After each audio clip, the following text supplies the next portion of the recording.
183 గజాల 3 BHK villa కేవలం 25 లక్షలు మాత్రమే. నమస్తే, నేను Keshav. Welcome to Suman TV. Telugu రాష్ట్రాల్లో రాజకీయాలు ఎలా ఉన్నాయి? ఇప్పటి తరానికి అవసరమైనటువంటి రాజకీయాలు ప్రస్తుత పార్టీలు అందిస్తున్నాయా లేదా? అలానే తెలుగు భాష, సంస్కృతి, తెలుగు వికాసానికి సంబంధించినటువంటి చర్యలు ఈ రాజకీయ పార్టీలు కానీ ప్రభుత్వాలు కానీ చేస్తున్నాయా? ఒకవేళ అలా కాని పక్షంలో ప్రత్యేకంగా ఈ జాతి సంరక్షణ కోసం లేదా ఈ జాతి భవిష్యత్తు కోసం ఒక పార్టీ రావాల్సినటువంటి అవసరం ఉందా? అవసరం ఉంది ఖచ్చితంగా అని చెప్తున్నారు కవి జొన్నవిత్తుల రామలింగేశ్వరరావు గారు. అందుకోసమే జై తెలుగు అనేటువంటి పార్టీని పెట్టారు. జై తెలుగు అంటూ ప్రతి ఒక్కరూ నినదించాలని చెబుతున్నారు. ఈ రాజకీయ వ్యూహాల్లో భాషా సంస్కృతులతో పోరాటం ఎంతవరకు నెగ్గే అవకాశం ఉంది? ఈ అంశం పైన నేరుగా ఆయన్నే అడిగి తెలుసుకుందాం. మనతో పాటు జొన్నవిత్తుల రామలింగేశ్వరరావు గారు ఉన్నారు. నమస్కారం సార్. నమస్కారం అండి. జొన్నవిత్తుల గారు, ఏంటి రాజకీయాలు అంటే మీ పేరు వినగానే ఒక కవి, అలానే సినిమా పాటల రచయిత, ఇలా డిఫరెంట్ పార్శ్వాలు చూస్తాం. అలానే సామాజిక అభ్యుదయం గురించి మాట్లాడేటువంటి వ్యక్తి, రాష్ట్ర విభజన అనేటువంటి నినాదాలు, ఉద్యమాలు జరుగుతున్నటువంటి సమయంలో కూడా మీ పాత్ర ఏంటనేది ప్రజలందరికీ తెలుసు. ఇప్పుడు కొత్తగా ఈ రాజకీయ పార్టీ అనేటువంటిది అంటే కొత్తగా అరంగేట్రం చేస్తున్నారా రాజకీయాల్లోకి? ఇక అయిపోయింది అది. ఏంటి ఈ పార్టీ, ఏంటి, ఎందుకు పెట్టాలనుకుంటున్నారు? భాషా సంస్కృతి అలానే తెలుగు జాతి పరిరక్షణ కోసం ఒక రాజకీయ పార్టీ ఉండాలి అంటున్నారు. ఏంటి జై తెలుగు పార్టీ పెట్టడం వెనక ఔచిత్యం ఏంటి? దాని లక్ష్యం ఏంటి? మీ మాటలోనే చెప్పండి. మొట్టమొదట మన ఆంధ్రప్రదేశ్లో చూసినట్లయితే, ముఖ్యంగా 2 తెలుగు రాష్ట్రాల్లో మన సంస్కృతి, భాష ఈ 2 కూడా మసకబారిపోయినాయి పూర్తిగా. అవి లేకుండా ఒక జాతి దాని అస్తిత్వాన్ని నిరూపించుకోలేదు. అవి లేకపోతే దాని అస్తిత్వం కోల్పోయినట్లే. అలా ఇప్పుడు ఈ ఆంధ్రప్రదేశ్ అనేటువంటిది ముఖ్యంగా భాషా సంస్కృతులతో ప్రారంభిస్తే దాని ఉనికినది దాదాపుగా కోల్పోయింది. ఆ తర్వాత అభివృద్ధి, ఇంకా ఇతరమైనటువంటి ప్రగతి ఏమన్నా ఉన్నదే అని అంటే పోనీ అది చూస్తే దానికి సంబంధించి కూడా బోల్డ్ అని విమర్శలు ఉన్నాయి. మనకు కనిపిస్తూనే ఉంది పరిస్థితి. వీటన్నిటినీ నేను దృష్టిలో పెట్టుకుని ఇవాళ ఎవరు చూసినా కూడా వాళ్ళకి అధికారం కావాలి, వాళ్ళు పరిపాలించాలి, ఇంతే. ఇంకా వేరే ఏం ఎజెండా లేదు. లేదా ఇంకొకరిని దించేయాలి. ఇంకొకరిని దించడం కోసమే మనం చేసే కృషి అంతా. లేదా మనం అధికారంలోకి రావటం, లేదంటే ఎవరినన్నా అధికారంలోకి తీసుకురావటం, ఈ అంశాల మీదే ఉన్నది తప్ప అసలు ఒక పార్టీ ఎందుకు? ప్రజలకు ఏం చేయాలి? ప్రజలకి ఏదైనా సంక్షేమము, వేరే ఏదైనా ప్రజా అవసరాలని, ప్రజా సమస్యల్ని తీర్చటం వరకేనా పార్టీ? దీని బాధ్యతలు ఏమిటి అనేటువంటిది విస్తృతమైనటువంటి ఆలోచనలతో ఎవరూ సాగట్లేదు. దీనివల్ల మన ఉనికినే కోల్పోయాం. దీనికి ఒకసారి నేను చాలా బాధపడి ఇవాళ మనదైనటువంటి అస్తిత్వాన్ని నిరూపించుకోవాల్సినటువంటి అవసరం వచ్చింది. ఏది చెప్పినా విననటువంటి స్థితిలో పాలకులు ఉన్నారు. ఒక కవిగా భాష గురించి కానీ, సంస్కృతి గురించి కానీ ఏ విషయం చెప్పినా కూడా ఒక కవి చెప్పిన దానికంటే ఒక రాజకీయ వేదికని ఏర్పాటు చేసుకుని దాని మీద నుండి మనం మాట్లాడితే ప్రజల్లోకి వెళ్ళటానికి, పరిపాలకులకి అది బాగా వాళ్ళ మనస్సులో నాటుకోవటానికి అది బాగా దృఢంగా ఉంటుందని చెప్పి చేశాను. జై తెలుగు అంటే అసలు ఇప్పుడున్న పరిస్థితుల్లో తెలుగు రాష్ట్రాల్లో భాష గురించి ఉన్నంత నిర్లక్ష్యం మరి ఎందులోనూ లేదని చెప్పొచ్చు మనం. ప్లస్ భాషని ఉద్ధరించడం ద్వారా రాజకీయం లేదా ప్రజల జాతి వారికి సంబంధించినటువంటి పరిస్థితులు, సామాజిక స్థితిగతులు మారతాయి అనుకోవడానికి అసలు అవకాశం ఉందా? అన్నీ బాగుపడతాయండి. అన్నిటికీ మూలం ఏదో అది పట్టుకున్నాను నేను. వీళ్ళందరూ అన్నిటికీ మూలమైందని వదిలేశారు వాళ్ళు. నేను ఒక కవిగా నేను దాదాపు 24 శతకాల పైన రాసి, ఎన్నో పాటలు రాసి, ఎన్నో సభలు, ఎన్నో దేశాలు తిరిగి ఎంతోమందితో గౌరవింపబడుతూ, నేను గౌరవింపబడుతున్నటువంటి కారణం ఈ భాష వల్ల.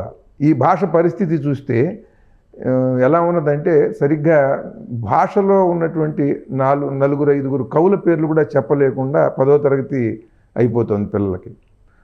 ఈ స్థితిలో 10వ తరగతి కుర్రవాడు 8వ తరగతి పుస్తకం ఇస్తే తెలుగులో 4 వాక్యాలు చదవలేనటువంటి స్థితిలో ఉన్నది. ఇవన్నీ కూడా దానికి సంబంధించినటువంటి అధ్యయన బృందాలన్నీ కూడా వెళ్ళి అధ్యయనం చేసి పరీక్షలు పెట్టి పిల్లలకి వాళ్ళ స్థితిగతులు ఎట్లా ఉన్నాయో అన్నీ కూడా మనకి రిపోర్ట్లు ఇచ్చారు. ఇవన్నీ మీకు తెలుసు. అందుకని తెలుగు అనేటువంటిది కేవలం భాషకి సంబంధించిందే కాదు, భాషా సంస్కృతుల కోసం ఈ పార్టీ. సంస్కృతి ఏంటంటే అది ఆర్థిక సంస్కృతి కూడా, ఆర్థిక సంస్కృతి, అలాగే వస్త్ర సంస్కృతి, మీకు ఆహార సంస్కృతి, ప్రతిదానికి కూడా సంస్కృతి, ఒక నాగరికమైనటువంటి ఒక జాతికి తరతరాలుగా ఉన్నటువంటి విలువలతో కూడినది సంస్కృతి. అలా ప్రతిదానికి ఒక విధానం ఉంటుంది. ఆ విధానం ఇవాళ పూర్తిగా ఈ పరిపాలన వల్ల కోల్పోయాం. ప్రభుత్వాలు ఇప్పటి వరకు పరిపాలించిన వాళ్ళు దాన్ని సమాజానికి గుర్తు చేయాలి. ఈ నాయకులకి ఈ పార్టీల నాయకులకు కూడా గుర్తు చేయాలి అనేటువంటి ఉద్దేశంతో దృఢంగా. ఏంటంటే ఒకటి, ఇప్పుడు పార్టీలు, రాజకీయాలు, ప్రభుత్వాలు ఇవన్నీ పక్కన పెట్టి చూస్తే ఒక మనిషి బతకాలంటే ఇప్పుడు ఇంగ్లీష్ మీడియం చదువుకోవాలి. ప్రతి చోట అన్ని నగరాల్లో ఉన్నదే ప్రభుత్వాలే నేరుగా ఇంగ్లీష్ మీడియం స్కూల్స్ పెట్టేస్తామని చెప్తుంటే, తెలుగు భాష, తెలుగు సంస్కృతి, దీని ద్వారా మనిషి మనుగడ ఉంటుంది, జీవనానికి కావాల్సినటువంటి ఆధారం ఉంటుంది అని చెప్తున్నారు మీరు. అది ఎంతవరకు జనం నమ్మడానికి అవకాశం ఉంటుంది? ఎందుకంటే అమెరికా వెళ్ళాలన్నా, ఏ దేశం వెళ్ళాలన్నా వెళ్ళి ఏం చేస్తున్నారు? ఇంగ్లీషు. అమెరికా వెళ్ళి ఏం చేస్తున్నారు? ఎంతమంది ఎడుతున్నారు? ఇక్కడి నుంచి ఎంఎస్ చదవటం కోసం ఎంతమంది ఎడుతున్నారండి? ఎన్ని లక్షల మంది ఎడుతున్నారు? తక్కువ మంది, అంటే ఓవరాల్గా చూస్తే 3 లక్షల మంది కంటే ఎక్కువ వెళ్ళే అవకాశం. 3 లక్షల మంది ఫారిన్ స్టడీస్ కోసం వెళుతున్నారు. ఒక కుర్రవాడు చదువుకోవాలంటే ఎంత అవుతుంది? అక్కడ ₹1 కోటి వరకు అవుతుంది సుమారుగా. దాన్ని 60 లక్షలు వేసుకోండి, 60 లక్షలు వేసుకోండి. 3 లక్షల మంది అంటే 60 లక్షలు అంటే ఎంత అవుతుంది సుమారుగా మీకు? అంటే అది ఎకానమీ ఇంకా చాలా పెద్దగా అయిపోతుంది.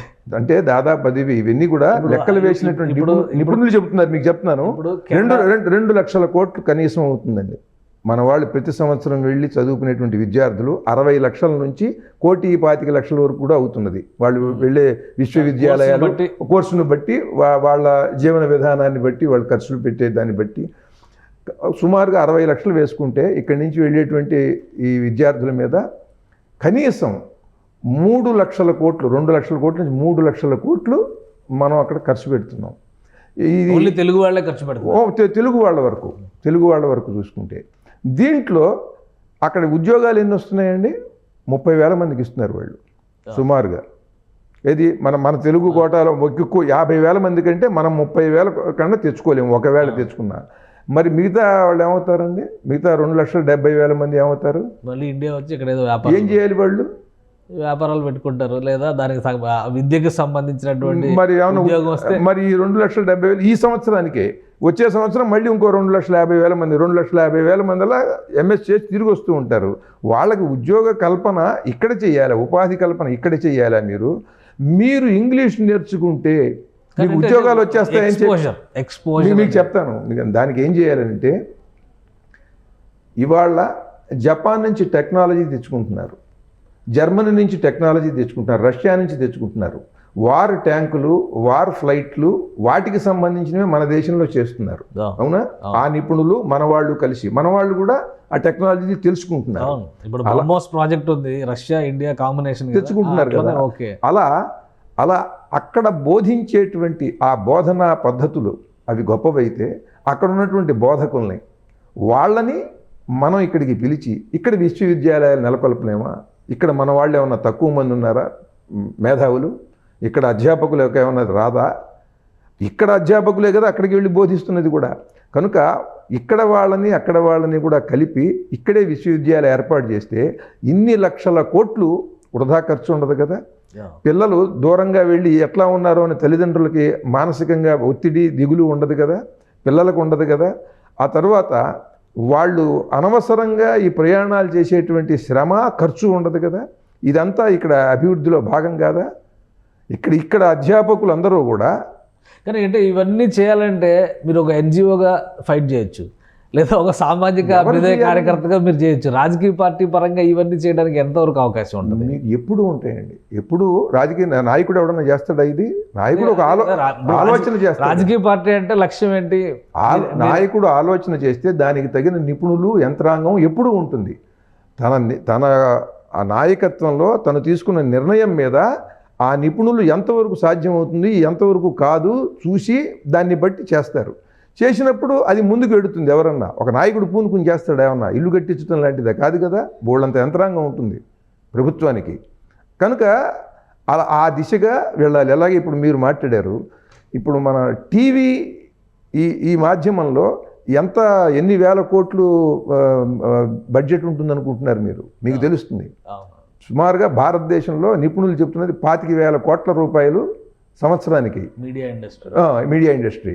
అలాగే సినిమా ఇండస్ట్రీకి 18,000 కోట్లు చిల్లరండి. 18,000 కోట్లు ఇవి ఇప్పుడు టీవీ సీరియల్స్ కానివ్వండి, ఇవన్నీ కూడా ప్రాంతీయ భాషల్లో వస్తుంటాయి కదా. ఇవన్నీ సుమారుగా చూస్తే మీకు ఒక 40,000 కోట్ల రూపాయలు జరుగుతున్నది. ఇదంతా ఇంగ్లీష్లోకి మారిపోయింది అనుకోండి, మాతృభాషలు లేకుండా. అప్పుడు ఏమవుతుంది? ఇంగ్లీష్ సీరియల్ యథాతథంగా మీకు ఇక్కడ మీరు టెలికాస్ట్ చేస్తే అందరూ చూసేస్తారు. అలాగే ఇంగ్లీష్ సినిమా ఇప్పుడు అనువాదమై వస్తున్నదండి. అనువాద చిత్రాలు ఉండదు, అనువాద రచయిత ఉండడు, డబ్బింగ్ కళాకారుడు ఉండడు, ఏమక్కర్లేదు. ఆ ఇంగ్లీష్ సినిమా యథాతథంగా చూస్తారు. అంటే యూనివర్స్ ఈజ్ బికమింగ్ వన్స్ అంటే వన్ గ్లోబల్ విలేజ్ అంటున్నారు కదా. ఇదంతా కూడా ఎవరంటున్నారు? తీసుకొచ్చి అదే కదా కంప్యూటర్.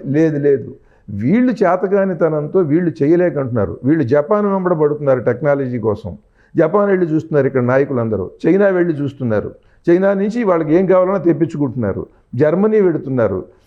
మీరు జపాను, దక్షిణ కొరియా, చైనా, జర్మనీ ఈ దేశాలు వెళుతున్నారు కదా. అక్కడ నుంచి ఆ టెక్నాలజీ ఎట్లా వస్తుంది? అక్కడ నుంచి ఆ టెక్నోక్రాట్స్ అందరూ ఆ సాంకేతిక నిపుణులు ఎట్లా వస్తున్నారు? వాళ్ళు మాతృభాషలో చదువుకుని ఆ స్థాయికి వెళ్ళారు వాళ్ళు. మీరేమో వాళ్ళు మాతృభాషలో చదువుకుని గొప్పవాళ్ళు అయ్యారు. ఇక్కడేమో మాతృభాషను తీసేసి మీరు ఇంగ్లీష్లో నేర్పిస్తే వాడికి ఎట్లా తెలుస్తుంది? పిల్లవాడికి ఎంత భారంగా ఉంటుంది అది.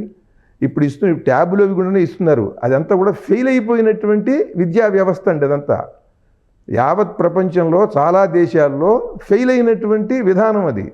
దాని అందరూ ఇక్కడ ఏంటంటే, ఇక్కడ మీరు ప్రజలకి ఏదో జరుగుతున్నది అని చెప్పడం కోసం వాళ్ళకి మసిపూసి మారేడుకాయ చేసినట్టుగా చేస్తున్నారు. ఈ విద్యా విధానంతో పిల్లవాడి మెదడుకి భారం అవుతుంది, తల్లిదండ్రులకు ఆకర్షణీయంగా ఉంటుంది.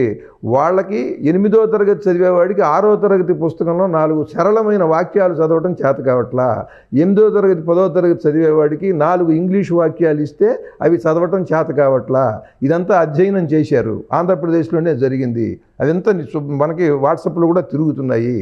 ఈ రకమైన విద్యా ప్రమాణాలను మెరుగుపరచకుండా మీరు వాడికి దృఢమైనటువంటి విద్యని వాడికి అందించకుండా ఏది పనికొస్తుందో సాంకేతిక మాతృభాషలో చదువుకున్నటువంటి దేశాలు మాత్రమే టెక్నికల్గా పురోగమిస్తున్నాయి అంటే అంతే కదా. మీకు నోబెల్ ప్రైజ్ వచ్చినటువంటి రచయితలు కూడా దాదాపు 95% మంది పైనే వాళ్ళ మాతృభాషల్లో రాస్తే దాన్ని ట్రాన్స్లేట్ చేసి దాని విలువను గుర్తించి ఆ కంటెంట్, ఆ భావం గొప్పది కనుక, గంభీరమైన మహోన్నతమైన భావాలు కనుక వాటికి నోబెల్ ప్రైజ్ ఇచ్చారు. మీ భావాన్ని బట్టి గొప్పవాడవుతాడు తప్ప ఇంగ్లీష్ మాట్లాడితే గొప్పవాడవుతాడా? ఆటో డ్రైవర్లు 4-5 భాషలు మాట్లాడతారు బెంగళూరులో, తిరుపతిలో. ఎందుకనంటే 4 భాషలు వాళ్ళు వస్తారు కనుక అందుకని బహుభాషా జ్ఞాని అంటారా వాళ్ళని? బహుభాషా కోవిదుడని ఓ పివి నరసింహారావు గారిని అంటారు, ఓ వెంకయ్య నాయుడు గారిని అంటారు. ఏమంటే ఎందుకని వాళ్ళ జ్ఞానం, వాళ్ళ మేధాశక్తి, వాళ్ళకు ఉన్న లీడర్షిప్ నాయకుడు. ఇప్పుడు మనం అమెరికా వెళ్ళాలంటే ఇంగ్లీష్ బాగా నేర్చుకోవాలి కదా. మీరు అంటే మీ పార్టీ పరంగా మీరు చెప్తున్నది ఎలా అడ్జస్ట్ అవుతుంది అనేది తర్వాత మాట్లాడదాం. కానీ అమెరికా వెళ్ళాలి అనేది ఒక డ్రీమ్. అమెరికా వెళ్ళాలి అంటే ఇంగ్లీషే రావాలి అనేది ఒక ఆలోచన. ఆ ప్రకారంగానే మార్పు. ఎవరు వెళ్ళాలి అమెరికా వెళ్ళాలి అని? ఎవరికి వెళ్ళాలని ఉంది? తెలుగు ప్రజలందరూ అమెరికా ఒకవేళ వెళ్ళాలని ఉంటే అక్కడ ఏమీ లేదని చెప్పాల్సిన బాధ్యత కూడా ఈ ప్రభుత్వాన్ని. దుబాయ్ వెళ్ళాలని చాలామందికి ఉందండి. కూలి కోసం కువైటు, గల్ఫ్ కంట్రీస్ అన్నీ పెడతారు. వెళ్ళి ఎన్ని బాధలు పడుతున్నారు. వాళ్ళకి ఎంత వస్తుంది జీతం? నెలకి 13,000, 14,000, 15,000 అండి. మీరు 15,000 రూపాయలు ఇక్కడ మీరు కల్పించలేకపోవటం వల్ల కదా లక్షల మంది గల్ఫ్కి వెళ్తున్నారు. రైట్. మీరు అడగండి, మీరు గల్ఫ్కి వెళ్ళి వర్క్ పర్మిట్ మీద వెళ్ళేవాళ్ళు గల్ఫ్కి కాదు, ఇంత రిచెస్ట్ కంట్రీ సింగపూర్కి వెళ్ళినా వాడికి ఎంత వస్తుంది అనుకుంటున్నారు? 15,000 లోపు. 15,000 రూపాయలు మీరు ఒక యువకుడికి మీరు సంపాదించేందుకు అవకాశం ఇప్పించలేకపోతే నెలకి 500 కూలి చేసుకున్నా కూడా వస్తుందండి 15,000. అంటే మీరు అటువంటి ఉపాధులు మీరు ఇక్కడ కల్పించలేకుండా, వాడికి వృత్తి నైపుణ్యాలు కల్పించకుండా వాడు వేరే దేశం వెళ్ళిపోయి కూలికి వర్క్ పర్మిట్ మీద వెళ్ళినటువంటి నిరక్షరాస్యులు ఎటువంటి వాళ్ళో ఆశపడి ఎంఎస్ చదివేసి అమెరికాలో సెటిల్ అయిపోదాం అనుకుంటున్న వాళ్ళల్లో కూడా 100% అట్లాంటి వాళ్ళు. అంటే మీ పార్టీ ఫిలాసఫీ ఏంటి? ఇప్పుడు ఈ విద్యా వ్యవస్థను మార్చడమా, సమాజాన్ని మార్చడమా? అసలు పూర్తిగా పార్టీ అంటే ఒక రాజకీయ పార్టీ అంటే ఒక స్ట్రక్చర్ ఉండాలి, మీతో పాటు కొంతమంది ఒక కార్యవర్గం ఉండాలి, ఒక వ్యవస్థ ఉండాలి. పైగా ఇప్పుడు ఉన్నటువంటి పరిస్థితుల్లో రాజకీయ పార్టీలు అంటే పెట్టులు డబ్బులు కూడా తీసుకొని రావాలి. మీరు ఎంత తీసుకొచ్చారు? నేనేం తీసుకురాలేదు, కానీ మీరేమన్నా ఇస్తే తీసుకుంటా పార్టీ నడపడానికి. తప్పకుండా. అంటే అందరూ ఏమనుకుంటున్నారంటే ఇది ఒక దురవగాహన ప్రజల్లో కల్పించారండి. ఒక దుర్మార్గం చేయాలి, దౌర్జన్యం చేయాలి, సారా పోయాలి, డబ్బులు ఇవ్వాలి, కులం పిచ్చి రేపాలి, మతం పిచ్చి రేపాలి, ఇంకా బూత్ క్యాప్చరింగ్ చేయాలి, ఇంకా ఎన్నెన్ని దొంగ ఓట్లు ఇంక మనం వేయించుకోవాలి. ఇట్లా రకరకాలుగా చేస్తే కానీ రాజకీయాల్లో రాణించలేమని ఒక అద్భుతమైన ఒక ఫిలాసఫీని, ఒక రాజకీయ వేదాంత సిద్ధాంతాన్ని మొత్తం జనంలోకి తీసుకొచ్చారు. ఎందుకనండి? ఎందుకు అవసరం అవుతుందండి? ఎలక్షన్ కమిషన్ ఎన్ని కోట్లు ఖర్చు పెట్టమంటుందా? అసలు ఇది ప్రజాస్వామ్యమే కాదు. అసలు మీరు 25 కోట్లు 30 కోట్లు ప్రజాస్వామ్యం కాదు, మీరు పార్టీ ఎలా పెట్టారు? చెప్తాను. అంటే విధానం, జరుగుతున్న పరిపాలన ప్రజాస్వామ్య విధానంలో ఎక్కడుంది? మీ దగ్గర కత్తి డాలు అన్నీ ఉన్నాయండి, నా దగ్గర లేవు. చేపురు పుల్ల నా దగ్గర ఉంది. మీరిద్దరూ కలిసి యుద్ధం చేయండి అని అంటే సమానంగా ఉంటుందే? ఎంత వీరత్వం, వీడికి ఎంత వీరత్వం ఉన్నా వాడికి ఎంత వీరత్వం ఉన్నా, వాడికి కత్తి డాలు ఇచ్చారు, వీడికి లేవు. మీకు 25 కోట్ల రూపాయలు, మీరేమో అమాయకంగా ప్రజలకి ఉన్నటువంటి వాళ్ళకి వెళ్ళి మీరు సారా పోస్తారు, డబ్బులు ఇస్తారు, కులం పిచ్చి రేపుతారు. ఇన్ని చేసి మీరు రకరకాల దుర్మార్గాలతో మీరు ఓట్లు వేయించుకుంటారు. వీడి దగ్గర లేవు, వీడు 25 లక్షలు మాత్రమే ఖర్చు పెట్టగలడు. వాడికి పోటీ ఏమిటండి అసలు? ఇది ఒక సమానమైన ప్రజాస్వామ్యం అంటే ఇద్దరికీ సమానమైనటువంటి బలాబలాలు ఉంటే అది పోటీ. ఇది పోటీ కాదు కదా. ఇది పోటీ కాదండి. దాన్ని దోచుకోవటం, ఇది దోపిడీ. ఇది కనుక మీరు చేస్తున్నటువంటిది దుర్మార్గం. అది అలా దుర్మార్గం చేస్తూ అలా మీరు ఉండలేరు గనక, మీకు అట్లాంటి నాయకులు లేరు గనక, మీరు బయలుదేరేటప్పటికి 4 కార్లలో 10 మంది బౌన్సర్లు, 10 మంది ఇంకా పార్టీ నాయకులు, వీళ్ళకి ఎందుకండి అసలు వాళ్ళందరూ? ఇవేమీ లేకుండా రాజకీయ పార్టీ నడపడం అంటే ప్రజలను మీరు ఆకర్షించగలరా? ఎందుకంటే ప్రజల్ని ఆకర్షించిన తర్వాతే కదా మీకు వెనక క్యాడర్ పెరిగినా, బలం పెరిగినా, మీ వెనక మద్దతు పెరిగినా ప్రజలను ఎలా ఆకర్షిస్తారు? మీకు ఒక భాష, సంస్కృతి అనేటువంటి 2 అంశాలతో ప్రజలను మీరు ఎంతవరకు అసలు ఏంటి మీ ఫిలాసఫీ? అది బాగుంది. ఆ ఆకర్షణ ప్రారంభమైంది కనుకనే మీరు నన్ను పిలిచి ఇంటర్వ్యూ చేస్తున్నారు, లేదా పట్టించుకోరు నన్ను.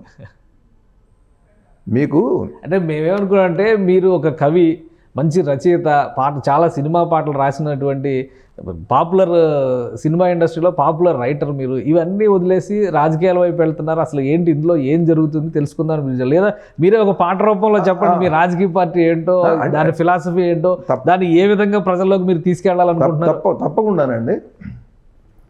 ఇది ప్రజాస్వామ్య దేశంగా ఉన్నది తప్ప ప్రజాస్వామ్య విధానాలతో పరిపాలన జరగట్లేదు. ఎక్కడ ఏ రాష్ట్రంలో చూసినా ఒక్కొక్క సన్నివేశం దేశంలో జరిగేవి చూస్తుంటే మనకి చాలా గుండె పగిలిపోతుంది, చాలా బాధ కలుగుతున్నది.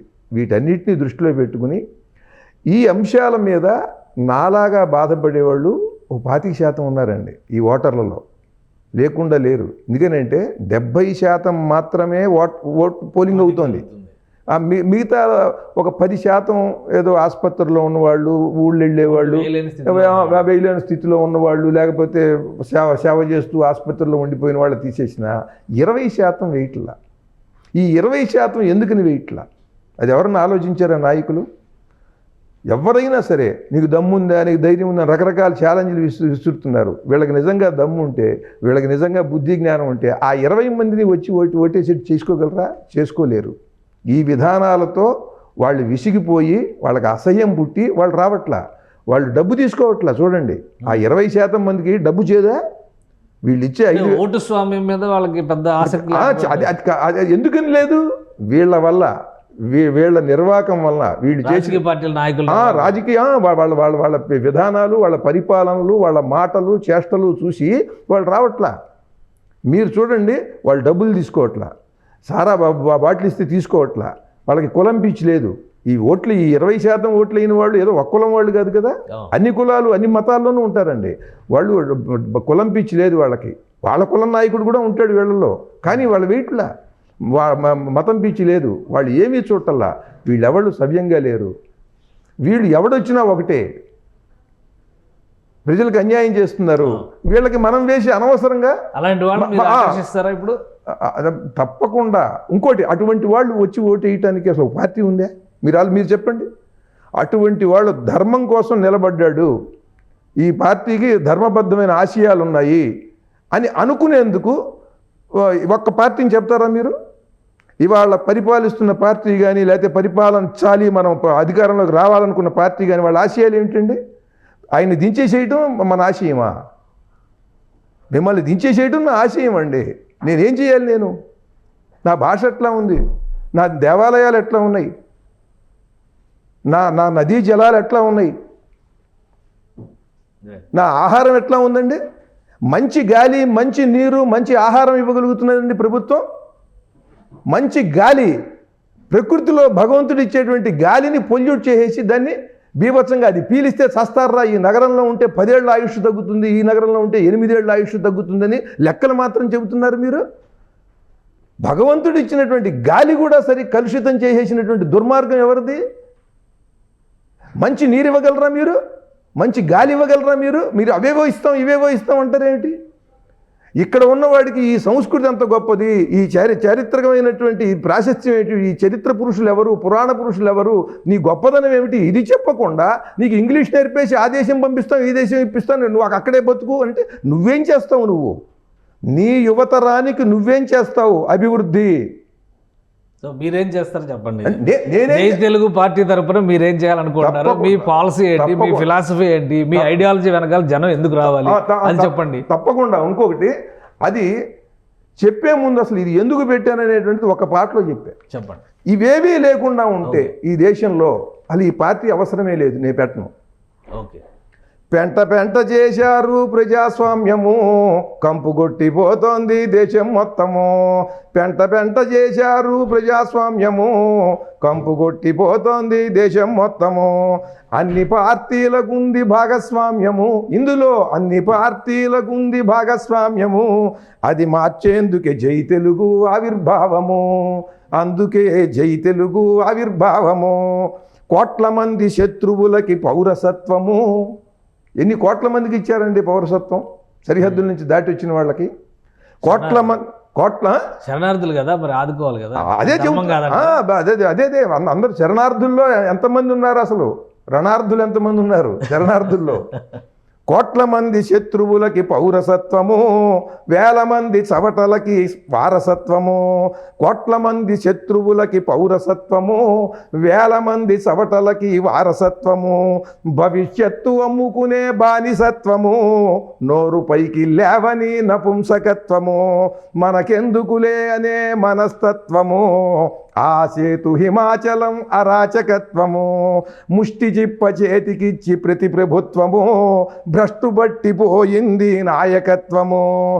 రాజ్యాంగం మాట వినని రాక్షసత్వము, వెంట్రుక ముక్కలకి కూడా వాక్ స్వాతంత్రము. పెంట పెంట చేశారు ప్రజాస్వామ్యము, కంపుగొట్టిపోతోంది దేశం మొత్తము. దోచేశారు అన్ని దేవాలయాలు, దిగజార్చారు విశ్వవిద్యాలయాలు. గాలికి వదిలేశారు గ్రంథాలయాలు, నమ్మనట్టు చేశారు వైద్యాలయాలు. నరకంగా మార్చారు నదీ జలాలు, విషంతోటి నింపారు పీల్చే గాలులు. చేపల చెరువులు చేసి పంట పొలాలు, ఓటర్లని చేశారు లంచగొండులు. పాలిస్తున్నారు ప్రజాస్వామ్యాసురులు, బలి చేస్తూ మనతరము భావితరాలు. పెంట పెంట చేశారు ప్రజాస్వామ్యము, కంపుగొట్టిపోతోంది సో అంటే ఇలా మీరు చెప్తే ప్రజల్లో, ఎందుకంటే ఇప్పటి వరకు చాలా మంది ఈ ప్రయత్నం చేయలేదంటారా? లోక్సత్తా పార్టీ కానీ ఎన్నికల సంస్కరణ వాటి గురించి నాకెందుకండి. ఒక విషయం ఇంకోటి వాళ్ళు సక్సెస్ అయితే నేను ఎందుకు వస్తాను? ఇప్పుడు నడుస్తున్నటువంటి అలా చేయటం మొదలుపెట్టి వాళ్ళు విజయ పదంలో ఉంటే నేను తప్పకుండా వాళ్ళకే మద్దతు ఇస్తాను, వాళ్ళతో ఉంటా. అలా నేను చెయ్యాలి. సరే, ఇప్పుడు నడుస్తున్నటువంటి పార్టీలపైన మీ అభిప్రాయం ఏంటి? ఇప్పుడు రాష్ట్ర విభజన అనేటువంటి అంశం దగ్గర నుంచి మనం ఊరికే మాట్లాడదాము. రాష్ట్రం ఏర్పడిన తర్వాత తెలంగాణ 10 ఏళ్లలో మంచి ప్రగతి సాధించింది అనేది, ఎన్నికల్లో ఓటమి అనేటువంటి అది ఓకే, గెలవడం ఓటమి అనేది ప్రజాస్వామ్యంలో సహజం. మీ అభిప్రాయం ఏంటి? తెలంగాణను పరిపాలించినటువంటి పార్టీలపైన మీ అభిప్రాయం ఏంటి? పార్టీలపైన ఒక పార్టీగా 10 ఏళ్ళు అదే ఇక్కడ పాలించినటువంటి పార్టీ పైన ఇప్పుడు మళ్ళీ గెలిచి కొత్త పార్టీ అధికారంలోకి వచ్చింది. చాలా గొప్పగా పరిపాలించారు వాళ్ళు. పరిపాలనకి సంబంధించి వాళ్ళకి ఏ అనుభవం లేకుండా ఒక జాతీయ పార్టీ అయితే చాలా అనుభవజ్ఞులు, పైనుంచి ఆదేశాలు, సూచనలు, సలహాలు ఉంటాయి. ఏమీ లేకుండా స్వతంత్రమైన వైఖరితో ఇక్కడ భాషకి, ఇక్కడ సంస్కృతికి ఒక ప్రత్యేకతను తీసుకొచ్చారు. అదే సమైక్యాంధ్రలో ఉన్నట్టయితే యాదగిరిగుట్ట అంత వైభవంగా, అంత అద్భుతంగా జరిగేది కాదు. చాలా దేవాలయాలకు ఆయన బాగా చేశాడు. భాషకి ప్రత్యేకమైనటువంటి అగ్రపీఠం వేసి నిలబెట్టగలిగాడు ఆయన. అలా ఆయన చేసినవి కూడా అద్భుతంగా ఉన్నాయండి, దాంట్లో ఇదేం లేదు. మరి ఎందుకు ఓడిపోయారు అంటే ఇప్పుడు దానికి నేను అనలిస్ట్, దానికి దానికి ఏమవుతుందంటే ప్రజల్లో ఎప్పుడు కూడానండి రామాయణాన్ని అందుకని ఆదర్శంగా తీసుకోవాలి. రామాయణాన్ని ఆదర్శంగా తీసుకోవాలి. మీరు అడిగారు కనుక చెప్తున్నాను, నాకేమీ ఇదేం లేదు. ఎంత సమర్థులైనా సరే ఆయన కుమారుడు, ఆయన కుమార్తె, ఆయన మేనల్లుడు ఆయనకి డ్రాబ్యాక్ అయ్యారు. వాళ్ళు సమర్థులే, వాళ్ళ సమర్థతని నేను శంకించట్లా. వాళ్ళు సమర్థులైనా అంటే మీ కుటుంబమేనా పరిపాలించేది అనేది బాగా ఆ రకమైనటువంటి ఆలోచన కొంతమందిలో వస్తే దాన్ని బాగా పెంచగలిగింది ప్రతిపక్షం, పెంచగలిగింది.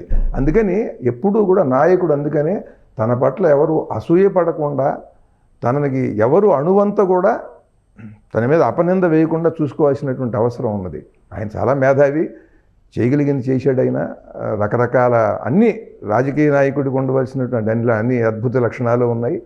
రాజనీతిజ్ఞుడు చేశాడు. కానీ మమ్మల్ని కలుసుకోనివ్వటం లేదు, ఇటువంటివి ఉంటాయి కదా, అహంకారి, ఇటువంటివి. ప్రజాస్వామ్యం లేకపోవడం అనేది అదేనా? ప్రజాస్వామ్యం అక్కడ ఉంటుందండి. ప్రజాస్వామ్యం ఏంటి చెప్పండి, నాకు అర్థం కాదు. అందరి ఆలోచనలు అందిపుచ్చుకుంటారా? ఒక మనిషితో కూర్చుని చర్చించి ఆయన చెప్పేది అర్థం చేసుకోగలరా అసలు ఎవరన్నా? ఆయన చెప్పేది అర్థం చేసుకోవటం, ఆయనకి తిరిగి ఒక సూచన చేయటం, ఇటువంటి ఎవరికి ఉంటుంది?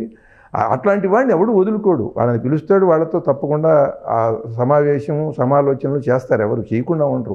అది ఏదో అలా జరిగింది. అది మీకు ఇంకో మాట చెప్తాను, దీనికి కారణాలు అన్నారు కనుక ఎన్టీ రామారావు గారి దగ్గర నుంచి రావాలి. అంటే మీరు పార్టీలు అన్నారు కనుక నాకున్న ఏ అవగాహన ఉందో మీకు తెలుస్తుంది, జనానికి తెలుస్తుంది. ఎన్టీ రామారావు గారు ఆంధ్రుల ఆత్మగౌరవం అని చెప్పి ఒక నినాదం ఇచ్చి అధికారంలోకి వచ్చారు. ఏమిటి ఆయన రావడానికి కారణం ఏంటి చెప్పండి? కాంగ్రెస్ వాళ్ళు బాగా చేయట్లేదనే కాదు, ఆంధ్రుల ఆత్మగౌరవం. మీరు ఎక్కడో ఉండి ఢిల్లీలో పరిపాలించడం ఏంటి, మా పరిపాలన మేము చేసుకుంటామని వచ్చాడు ఆయన. వచ్చినప్పుడు ఆయనకున్నటువంటి ఒక మహానటుడుగా ఆయనకున్నటువంటి అద్భుతమైన సమ్మోహన శక్తి, ఈ మాట, ఇవన్నీ తోడై అందరూ ఆయనకి ఆమోదం ఇచ్చారు, అద్భుతంగా ఇచ్చారు. ఇచ్చిన తర్వాత ఆంధ్రుల ఆత్మగౌరవం ఎక్కడి దాకా వెళ్ళిందంటే ఆయన తెలుగు మహిళా మరుగుదొడ్లు అని రాయించాడు ఆయన. మరుగుదొడ్లు అంటే చాలదా? మహిళల మరుగుదొడ్లు అంటే చాలా, తెలుగు మహిళా మరుగుదొడ్లు చెప్పండి. దాని మీద బోల్డెన్ జోకులు అంటే తమిళ మహిళలు ఎవరన్నా వస్తే, చుట్టాలు ఎవరన్నా వస్తే వాళ్ళు వెళ్ళవరా అనేది కూడా ఉంటుందిగా. అంటే తెలుగుకి అంత ప్రాధాన్యం ఇచ్చి ఆత్మగౌరవం అని చాటినటువంటి నాయకుడు ఆయన. తర్వాత చంద్రబాబు నాయుడు గారు వచ్చారు. వచ్చిన తర్వాత ఏమైంది? ఆత్మగౌరవ నినాదం పక్కకి వెళ్ళిపోయి అభివృద్ధి, హైటెక్, జన్మభూమి, పచ్చదనం, పరిశుభ్రత, శ్రమకి పనికి ఆహార పథకం, శ్రమదానం, ఇట్లా మానవాహారం, ఇట్లా 100 పథకాలు పెట్టేసి బిల్ గేట్స్ని తీసుకొచ్చి, బిల్ క్లింటన్ని తీసుకొచ్చి హైటెక్ సిటీ కట్టి ఆయన ఎప్పటికప్పుడు ఒక మెస్మరైజ్ చేసేవాడండి. ఎప్పటికప్పుడు ఆ రోజున ఉన్నటువంటి ప్రతిపక్షాల వాళ్ళు కూడా అసలు ఈ చంద్రబాబు నాయుడు గారిని ఎట్లా తట్టుకుంటాం, ఎట్లా అసలు మళ్ళీ అధికారంలోకి వస్తాం అన్నట్టుగా చేశాడు ఆయన. చేయటం వరకు అంత బాగా చేశాడు. అది ఏమైంది అంటే ఆత్మగౌరవ నినాదం అనేటువంటిది పక్కకి వెళ్ళిపోయింది. పక్కకి వెళ్ళిపోయినప్పుడు ఆత్మగౌరవ నినాదం తెలంగాణ వాళ్ళు పట్టుకున్నారు. కేసీఆర్ గారు ఆయన పట్టుకుని ఆనాటి తెలంగాణ వాదాన్ని ఆయన మళ్ళీ వెలికి తీసుకొచ్చి బాగా దృఢంగా నిలబడి అనేక వ్యూహాలు, ఇక్కడ ఉన్న ప్రతి బలహీనతని ఆయన బలం చేసుకున్నాడు. మీకు తెలియంది కాదు. అట్లా ఆత్మగౌరవ నినాదంతో వాళ్ళు అధికారంలోకి వచ్చారు. రాష్ట్రం విభజింపబడింది. అంటే ఆత్మగౌరవ నినాదం వల్లే అధికారంలోకి అధికారంలోకి వచ్చాడు ఎన్టీ రామారావు గారు. ఆత్మగౌరవ నినాదం వల్లే కేసీఆర్ గారు వచ్చారు. ఇవాళ మోడీ గారు కూడా భారత్ నిర్భర్, భారత ఆత్మగౌరవం, ఆయన దేశభక్తిని శంకించేవాడు ఒక్కళ్ళేడు చూడండి. ఆయన మిగతా రాజకీయ విధానాలు, ఆర్థిక విధానాలు మీరు వ్యతిరేకించవచ్చు, ఆయన దేశభక్తిని ఒక్కడు కూడా వ్యతిరేకించేందుకు లేదు. ఎందుకంటే సరిహద్దుల్ని రక్షణ కట్టుదిట్టం చేయటం కానీ, మిగతా విదేశాలతో ఆయన వ్యవహరించిన విధానం కానీ, అంటే ఏంటి, మీ ఆత్మగౌరవాన్ని నిలబెట్టడం వల్ల గౌరవింపబడతారు. నాయకత్వం అంటే అది. ఏదో ఆంధ్రప్రదేశ్ పరిస్థితి ఏంటి? ఇది రాష్ట్ర విభజన తర్వాత ఆంధ్రప్రదేశ్, ఈ గత 10 ఏళ్ళలో ఆంధ్రప్రదేశ్లో ఏం జరిగింది? జై తెలుగు పార్టీ ఇప్పుడు ఆంధ్రప్రదేశ్కే పరిమితం అవుతుందా, లేదా ఆ తెలంగాణను కూడా ఫోకస్ చేస్తుంది? ముందు ఆంధ్రప్రదేశ్లో ముందు రేపు ఎన్నికలకి ప్రయత్నం చేస్తున్నాం. ఈ గత 10 ఏళ్లలో అది ఒక శాపం లాంటి కాలం అది. ఈ 10 ఏళ్ళు కూడా 10 ఏళ్ళు అంటారా? 10 సంవత్సరాలు, మొత్తం 10 సంవత్సరాలు శాపం లాంటి కాలం ఇది. ఏ విధంగా? ఎందుకనంటే గొప్ప వ్యూహకర్త, గొప్ప పరిపాలనా దక్షుడు చంద్రబాబు నాయుడు గారు, ఆయన ఏదో ఒకటి చెయ్యకుండా, చేసి మొదలుపెట్టి చూపించకుండా సచివాలయం కట్టాలి, అవి కట్టాలి, ఇవి కట్టాలని ఎన్ని చేసి చివరికి తాత్కాలిక సచివాలయం, అసలే దానికి ఏం చేయాలి, దానికి తాత్కాలిక సచివాలయం అని ఇన్ని చేసి వాటన్నిటికీ అంత అయినటువంటి ఖర్చులు మరింత గందరగోళం అయిపోయింది. అట్లాగే ఆయన తన పార్టీలో ఉన్నటువంటి వ్యక్తులకి ఇచ్చినటువంటి అవకాశాలు అవి కూడా ప్రజల్లో చాలా ఆయన పట్ల కూడా ఇక్కడ కుమారులు కుమార్తె రావటంతో ఈయన మీద ఎటువంటి వచ్చిందో అట్లాగే ఆయన కుమారుడు రావటం, దాని ప్రభావం కూడా ప్రజల్లో తప్పకుండా ఉన్నది. దాన్ని అందరూ తెలుసుకోవాలండి. ఇది ఎందుకంటే వాళ్ళకి వెళ్ళి వాళ్ళ దగ్గర ఉన్న వాళ్ళందరూ కూడా బాగుంది అంటారు. వాళ్ళు ఏది చేసినా వాళ్ళతో అవసరం ఉన్న వాళ్ళు వాళ్ళ దగ్గరికి వెళ్ళి బాగుంది మీరు చేసిందని చెప్తారు, వాళ్ళ పని చూసుకుని పెడతారు. ఇట్లా మీడియా ఎవరు చెప్పరు. ప్రతిపక్షాలేమో తిట్టడమో విమర్శించడమో చేస్తాయి తప్ప అసలు యథార్థమేమో చెప్పరు. వాళ్ళు తిట్టడం విమర్శించడం వల్ల యథార్థం వాళ్ళు గ్రహించరు. అది యథార్థమైన కనుక తెలుసుకోవాలి. అక్కడ ఇక్కడ కూడా ఈ వారసత్వాన్ని భరించలేకపోయారు. అక్కడ సమర్థత అసమర్థతలు కాదు. దీన్ని ఆయన అంతటి వ్యూహకర్త ఆయన ఈసారి సరిగ్గా చేయలేదు. ఆయన సరిగ్గా చేస్తే ఈయనకి 151 సీట్లు ప్రజలు ఇచ్చేవాళ్ళు కాదు. అదే వారసత్వాన్ని తిరస్కరిస్తే జగన్మోహన్ రెడ్డి కూడా వారసుడి కిందే చూడాలి. వారసుడైనా ఇంకొకటి, ఆయన ఒక ఛాన్స్ అని అడుగుతూ వచ్చాడు, కృషి చేశాడు. జగన్మోహన్ రెడ్డి గారు ఏం చేశాడు? 151 సీట్లు వచ్చాయండి. అంత బంపర్ మెజారిటీ, అంత మహాద్భుతమైన విజయం ఎట్లా వస్తుంది? ఏం చేశాడని ఈయన పట్ల ఉన్న వ్యతిరేకత అలా చూపించారు. ఇవాళ కేసీఆర్ గారి పట్ల వాళ్ళకి ప్రజల్లో ఒక వ్యతిరేకత వచ్చింది.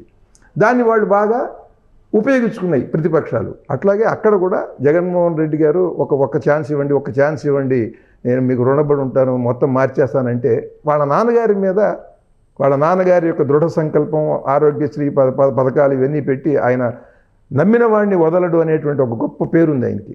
అట్లాగే ఈ కొడుకు కూడా అలాగే చేస్తాడు అని చెప్పి ఈయనకి ఇచ్చారు ఈ 151 సీట్లు. అది కనుక ఆ తర్వాత ఈయనేమో సంక్షేమం మీద మాత్రమే దృష్టి పెట్టి మిగతా కార్యక్రమాలన్నీ కూడా, అంటే ఒక ముక్కు మాత్రం చాలా అందమైనటువంటి ముక్కు ఇంతలా ఉందనుకోండి, ముఖం కనిపించదు. కళ్ళు మాత్రం చాలా అద్భుతంగా అరవింద నేత్రుడు అని ఎంతలా అయిపోయినాయి అనుకోండి, ఇక్కడో గుమ్మడి పిందలాగా ఇంతంత కళ్ళు అయిపోయినాయి అనుకోండి, భయపడతాడు ఎదురుకుండా ఉన్నవాడు. ముఖంలో సర్వసమగ్రంగా ఉండాలి. అలా పరిపాలకులు అవి తెలుసుకోవాలి. అవి తెలుసుకోకుండా చేయటం వల్ల ఏమైందంటే తెలుగు సంస్కృతి సంప్రదాయాలకి బాగా విఘాతం కలిగింది. ఈ 10 ఏళ్లలో దేవాలయాలకి అంతకుముందు జరిగినటువంటి నష్టం కన్నా ఇప్పుడు బాగా విపరీతమైనటువంటి నష్టం జరిగింది. కానీ మీరు పార్టీ ఎజెండాలో 2 అంశాలను పదే ప్రస్తావిస్తున్నారు. భాషా సంస్కృతి, అలానే సంస్కృతిలో భాగంగా దేవాలయాల విధ్వంసం ఇప్పుడు కార్యక్రమం కూడా చేపట్టినట్టు 100 గుడుల బండారం అని 100 గుడులు 100 గుళ్ళ బండారం ద్వారా మీరు ప్రజల్లోకి వెళ్తున్నారు. దీనికి అభివృద్ధి నినాదానికి కానీ సంక్షేమానికి కానీ మీ పార్టీ ఏం సమాధానం ఇస్తుంది? కేవలం గుడులు సంస్కరిస్తే ప్రజలకు అభివృద్ధి సంక్షేమం వస్తుందనేటువంటి మాట చెప్పగలడానికి అవకాశం ఉందా? అంటే నేను చేస్తున్న ఒక్కదాన్ని బట్టి మిగతా అంతా అదేనా? ఒక మనిషి పాట పాడుతున్నాడండి, పాట పాడితే ఏమొస్తుంది నీకనంటే, నువ్వు పాట పాడితే ఏమొస్తుంది నీకనంటే, సో ఇదే అంశంతో మీరు ప్రజల్లోకి పాట పాడుతున్నప్పుడు చూశారు మీరు అంతే. మిగతా ఎజెండా చెప్పండి. మరి అది ఎలక్షన్స్ దగ్గరకు వచ్చేసిన ఇంకా 5 నెలల్లో పార్టీల అభ్యర్థులనే ప్రకటించేస్తున్నటువంటి పరిస్థితి ఉంది ఇప్పుడు. ఏమండి ఇప్పుడు ఒక మాట చెప్తాను మీకు, నేను స్పష్టంగా మళ్ళీ చెబుతున్నాను, మిగతా పార్టీల వాళ్ళకు కూడా చెబుతున్నాను. మీరు 20% ప్రజలు ఓట్లు వేయట్లేదు, వాళ్ళని పిలిచి ఓట్లు వేయించుకోగలరా? మీకు ఆ దమ్మున్నదా, ఆ శక్తి ఉన్నదా? డబ్బిచ్చి ఓటు వేయించుకుంటున్నారు, డబ్బు తీసుకునే వాడి దగ్గర. సారా తాగేవాడికి సారా పోయిచ్చి ఓటు వేయించుకుంటున్నారు. డబ్బొద్దు, సారా వద్దు అనేవాడు అక్కడ ఉన్నాడు. ఆ ఓటర్తో మీరు ఓటు వేయించుకోగలరా? 20% ఓట్లు. మీరు 4-5% ఓట్లు ఉన్న వాళ్ళకు కూడా మీరు వాళ్ళని అందరాలు ఎక్కిస్తున్నారు, మీరు నెత్తినెక్కించుకుంటున్నారు. మీరు ఇంకా ఉన్నారు కదా, ఇంకా చాలామంది ప్లేయర్స్ ఉన్నారు కదా. ఆంధ్రప్రదేశ్లోనే చూస్తే ఇప్పుడు పవన్ కళ్యాణ్ గారు ఒక పార్టీ పెట్టారు, ఆల్మోస్ట్ డబ్బు లేని రాజకీయం. ఆయన కూడా అదే చెప్తున్నారు కదా, నో బడ్జెట్ పాలిటిక్స్ అని, జీరో బడ్జెట్ పాలిటిక్స్ అని చెప్పని ఆయన కూడా అదే చెప్తున్నారు. మేము మద్యం ఇవ్వము, బిర్యానీలు పంచము, మా సభలకు జనం తండోపతండాలుగా వస్తున్నారు అనేటువంటి మాట చెప్తున్నారు. గత 10 ఏళ్ళుగా కూడా చూస్తూ ఉన్నాం మనం. దానికంటే భిన్నంగా మీరేం చెప్తున్నారు? దానికంటే ఎవడైనా సరే వాడి ఆశయమే జనాన్ని ఆకర్షిస్తుందండి, వాడి ఆలోచనే. ఎవరైనా వాళ్ళ పార్టీ ఆలోచన ఏమిటో చెప్పమనండి. ఇవాళ అధికారంలో ఉన్నటువంటి పార్టీ ఆశయాలు ఏమిటో చెప్పమనండి. తర్వాత ప్రతిపక్షంలో ప్రస్తుతం ఉన్న ఆ పార్టీ ఆశయం ఏమిటో చెప్పండి. వాళ్ళ ఆశయం ఏమిటో చెప్పమనండి. అసలు ఈ రాష్ట్రాన్ని ఏం చేద్దాం అనుకుంటున్నారు? రాష్ట్ర అభివృద్ధి అంటే ఏమిటి? ఒక మాట చెప్తున్నారు కదా కేశవ్ గారు, నా విషయంలో ఏమంటే తెలుగు జై తెలుగు అంటే సరిపోతుందని నన్ను అంటున్నారు. అన్నీ చెప్పాలంటున్నారు వాళ్ళు. రాష్ట్రాభివృద్ధి అని అంటే మీరు అది ఒక్కటి సరిపోతుందా? సర్వ సమగ్రంగా ఎంత చెయ్యాలి? అలా చేయకపో. ఇంకోటి, తెలుగు భాషకి సంస్కృతికి విఘాతం కలగకపోతే కవిత్వం రాసుకునే ఒక కవి జేబులో రూపాయి లేకుండా ఒక రాజకీయ పార్టీ పెట్టాలనేటువంటి ఒక ప్రతిఘటనతో కూడుకున్న ఆలోచన ఎందుకు చేస్తాడండి? రాజకీయ నాయకుల వైఫల్యం కాదా? నా విజయం మాట అలా ఉంచండి, వీళ్ళ వైఫల్యం కాదా? చరిత్రలో ఒక కవి 24 శతకాలు రాసి, ఇన్ని పాటలు రాసి, ప్యారడీలు రాసి, ప్రజల్ని వినోదపరిచి, వాళ్ళకి వికాసం కలిగించి, భాషలో అద్భుతమైనటువంటి ప్రక్రియలు ప్రయోగాలు చేసి, ఈ సాటి కవులతో అవుననిపించుకుని నన్ను విమర్శించిన కవి లేడు. అందరూ నాకు స్నేహంగానే ఉంటారు, అందరూ నాతో, అందరూ నన్ను మెచ్చుకున్న వాళ్ళే. ఇటువంటి కవి ఒక రూపాయి లేకుండా, మీరు అన్నారు కదా, నా దగ్గర కనుక ఓ అరిచేవాళ్ళు లేరు. కాకులు కావు కావు అనును అనగానే ఓ అని అరిచేవాళ్ళు, సూర్యుడు తూర్పున ఉదయించును అనగానే ఓ అని అరిచేవాళ్ళు నాకు లేరు. చెబుతున్నానండి. కానీ ఎందుకని నేను చేశాను? నేను పవన్ కళ్యాణ్ పాలిటిక్స్ గురించి మీరు చెప్పట్లేదు. ఇది మీరు చెప్తుంది, అది కాంబినేషన్ ఒకేలా కనిపిస్తుంది కదా. ఆయన చెప్తుంది కూడా రాజకీయాలు, డబ్బు లేకుండా రాజకీయాలు చేయాలంటున్నారు, బిర్యానీలు పంచకుండా, బీర్ బాటిల్స్ ఇవ్వకుండా ఓట్లు వేయించాలంటున్నారు. మీరు ఇప్పుడు అదే పాయింట్. ఆయనని కాదు, ఇంకో ఆయనని కాదు, ఈయనొక్కరే కాదు కదా, ఇంకా చిన్న పార్టీలు పెట్టిన చాలా మంది ఉన్నారు, చాలా మంది ఉన్నారు. ఎప్పుడైనా సరే ఆలోచన, ఒక మనిషి ఆలోచనని బట్టి ఉన్నతుడు అంటారు, ఉన్నతమైన ఆలోచన చేస్తే. అంతేగాని బాగా అంత ఎత్తునున్నవాడిని అనరు కదా. అంత ఎత్తునున్నవాడు ఉన్నతుడు కాదు కదా, శారీరకంగా ఉన్నతంగా కనిపిస్తాడు. అట్లాగే వాళ్ళ ఆశయాలు చెప్పినప్పుడు వాళ్ళు ఏమిటో తెలుస్తుందండి. మనిషి చెట్టు సారం అంతా పండులో దిగినట్టుగా మనిషి సారం అంతా మాటలో దిగుతుంది. వాళ్ళు మాట్లాడే మాటల్లో ప్రజలు అర్థం చేసుకుంటారు. అర్థం చేసుకుని వాళ్ళు ఏం చేయాలో వాళ్ళు చేస్తారు. డబ్బు తీసుకోకుండా, సారా తీసుకోకుండా, కులం పిచ్చి లేకుండా ఓటేసేవాడు ఏం చూస్తాడు? ధర్మం చూస్తాడు. ధర్మం ఉందా? జ్ఞానం ఉన్నదా? ఈ మనిషికి స్థిరత్వం ఉన్నదా? ఈ మనిషికి నిలకడ ఉన్నదా? చెబుతున్నటువంటి దాని హృదయం నుంచి వస్తున్నదా? పవన్ కళ్యాణ్ దగ్గర అవన్నీ లేవంటారా? మీరు ఒకటి మాట్లాడు. నాలో కూడా అది చూస్తారంటున్నా. నాకు ఎవరన్నా ఓటు వేయాలని అంటే ఏం చూస్తారండి? నా దగ్గర ఏముంది? ధర్మం ఉన్నది. దేశం కోసం ధర్మం కోసం అని చెప్పని ఆల్రెడీ నినాదాలు చేస్తున్నారు. బీజేపీ అంటేనే మీరు చెప్పిన దేవాలయాల పునరుద్ధరణ, ఏం చేశారు వాళ్ళు? ధర్మ సంస్కారాన్ని ఏం చేశారు చెప్పండి? ఏం చేశారు చెప్పండి? మీరు దానికి భిన్నంగా ఏం చెప్తున్నారు? బీజేపీ ఏం చేసింది చెప్పండి? రామ మందిరాన్ని ఏం కట్టించారు. చేశారు? రామ మందిరం కట్టించడం సరేనండి. ఇప్పుడు మీకు చెబుతున్నా నేను ఈ సమయంలో మీరు అన్నారు కనుక సహజీవనం మీద నేను న్యాయ నిపుణులతో సంప్రదిస్తున్నాను. సహజీవనం మీద కేసేస్తాను. ఈ దేశంలో అది తీసేసేయాలి. సహజీవనం ఏమిటండి? సహజీవనం చేసేటట్టయితే సీతారామ కళ్యాణం చేయటం ఎందుకండి? కోట్ల మంది పీటల మీద కూర్చుని శ్రీరామనవమి నాడు మీరు వేల కోట్లు పెట్టి రామాలయం కట్టించడం ఎందుకు? సహజీవనం అనేటువంటిది ఈ దేశ సంస్కృతికి విఘాతం కలిగించేది. సహజీవనం ఇప్పటి వరకు చేసిన వాళ్ళు చాలు. వాళ్ళ వరకు ఆపి ఇక సహజీవనం అనేది కుదరదు. చేసుకుంటే పెళ్లి చేసుకోవాలి. సహజీవనం ఏంటండి? 18 ఏళ్ల పిల్లాడు ఇవాళ వెళ్ళిపోయి పెళ్లి చేసుకుంటే మనం కాదనలేము. వాళ్ళిద్దరు పెళ్ళే చేసుకోం, సహజీవనం చేస్తామన్నారు అనుకోండి, చట్టం కల్పించింది కదా. వాళ్ళిద్దరు సహజీవనం చేస్తామని అంటే ఏం చేస్తారు మీరు? 2-3 ఏళ్ళ తర్వాత వాళ్ళకి ఒకరికొకరికి కుదరక ఏదో కోపంలో కొరతనం కొద్దీ విడిపోయారనుకోండి, వాళ్ళకి పుట్టిన పిల్లాడు సమాజానికి భారం కాదా? ఎవడు పోషిస్తాడు? సహజీవనం ఏమిటండి? అంటే చెబుతా అంటే మేము చెబుతా అంటే సహజీవనాన్ని కూడా అంటే బీజేపీ గవర్నమెంట్ కూడా ఇది ఆలోచించాలి. నేను మీకు చెబుతున్నా, మీరు బీజేపీ ప్రసక్తి తెచ్చారు కనుక భారతీయ జనతా పార్టీ ఈ భారత సంస్కృతిని రక్షించాలంటే వాళ్ళు సహజీవనాన్ని వాళ్ళు నిషేధించాలి. వాళ్ళు లేకపోతే నేను దాని మీద నేను కోర్టుకు కడతానండి. నా ప్రయత్నంలో కూడా ఉన్నా నేను. కనుక మీరు భారతీయ జనతా పార్టీ 100 గుడుల బండారం అని ఇప్పుడు నేను గుడికి తిరుగుతున్నానండి. భారతీయ జనతా పార్టీ పూనుకుంటే భారతీయ జనతా పార్టీ కూడా చేసింది ఆల్రెడీ. ఆలయాల పరిరక్షణ కోసం ఆయన కమలానంద భారతి అని ఒక స్వామీజీ, ఆయన కూడా అన్ని గుడుల పర్యటన చేశారు. అలానే ఎవడైనా రామతీర్థంలో జరిగినటువంటి ఘటనల తర్వాత బీజేపీ నాయకులు కూడా ఇదే చెప్పారు, దేవాలయాలను పరిరక్షించాలి. పరిరక్షించడం అంటే ఏమిటి?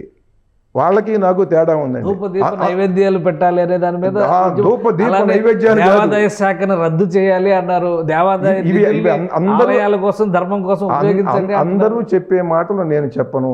అందరూ రాసినట్టుగా పద్యం నేను రాయిలా, అందరూ రాసినట్టుగా పాటలు నేను రాయిలా. అందుకే నాదైనా మంచో చెడో నాకుంది చెబుతున్నాండి. ఆ ప్యారడీలు చాలామంది రాస్తారు, నేను రాయిలా. అలా నా ఆలోచన వేరండి. దేవాలయం చుట్టూ అందరూ పెడతారు, నేను పెడతాను. అది తప్పు. అది ఎవడి శక్తి వాడిది. ఇంద్రధనస్సు వంకరే కుక్కతోకయు వంకరే అని వాడికి ఎవడేమి చెప్పగలడు అన్నాడు పానుగంటి లక్ష్మీనరసింహం గారు సాక్షి ఉపన్యాసాల్లో.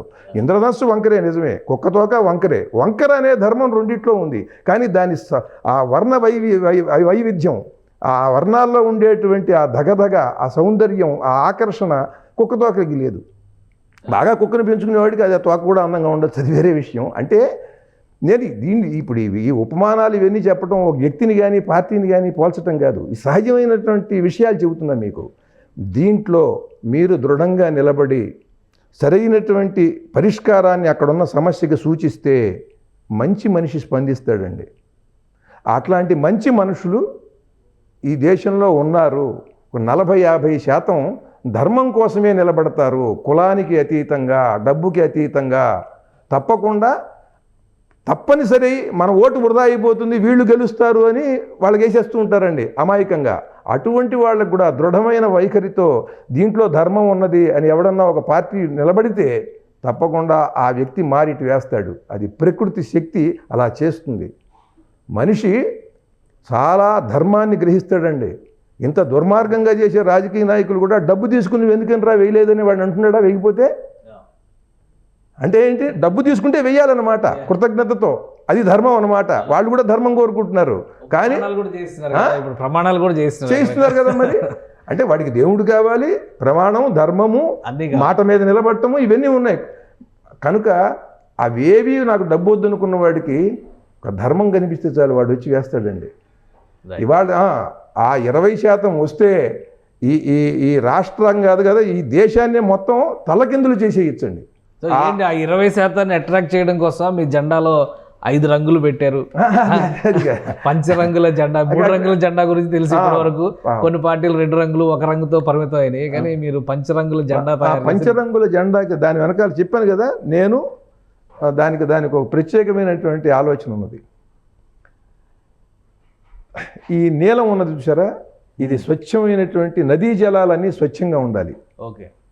నదీ జలాలు, ఆ నదీ జలాలు స్వచ్ఛంగా ఉండి అలా ప్రవహిస్తుంటే అలా పైనుంచి ఇలా ఈ పచ్చని వ్యవసాయం ఇలా ఇలా పైకి వెళ్ళాలన్నమాట. ఆ నీరు పైనుంచి ఇలా పడుతుంటే ఇది వ్యవసాయం ఇలా ప్రగతి ఇలా పైకి వెళ్ళాలి. ఓకే. వెళ్ళినప్పుడు శ్రమశక్తి అది యువశక్తి, ఇదంతా కూడా ఆ ఎరుపుదనానికి చిహ్నం. అది అది అలా ప్రకాశిస్తే ఈ మూడిటి యొక్క వైభవం బంగారు రంగది, అది పసుపు కాదు. పసుపు కాదు, సౌభాగ్యమేమో పసుపేమో కాదు, లేదండి, బంగారు. బంగారం అంటే బంగారు రంగుని సరిగ్గా మనం తీసుకురాలేం. అది ఇది అంటే రాగి కలపని బంగారం అనుకోండి, అట్లా సుమారుగా. ఇది బంగారు రంగు అంటే దీని వైభవం, ఈ జల వైభవం, అది స్వచ్ఛతకి వైభవం, ఈ వ్యవసాయ వైభవం, అది అలాగే శ్రమశక్తి యొక్క వైభవం. ఈ నాలుగు ఇలా ఉంటే సమాజం చుట్టూ సమాజం స్వచ్ఛంగా తెల్లగా శాంతి భద్రతలతో ఆనందంగా ఉంటుంది. మధ్యలో రథం ఏంటి, ఏదో యుద్ధానికి వెళ్తుందా? వీటి కోసం యుద్ధం చేయడానికి రథం కావాలి. వీటిలో విజయం సాధిస్తే ఊరేగింపుగా చేయాలి. తెలుగు తల్లిని ఊరేగించడానికి రథం కావాలి. అలా తెలుగు తల్లి రథం, ప్రగతి రథం, అది అది అట్లా అక్షరాలు పెట్టారు.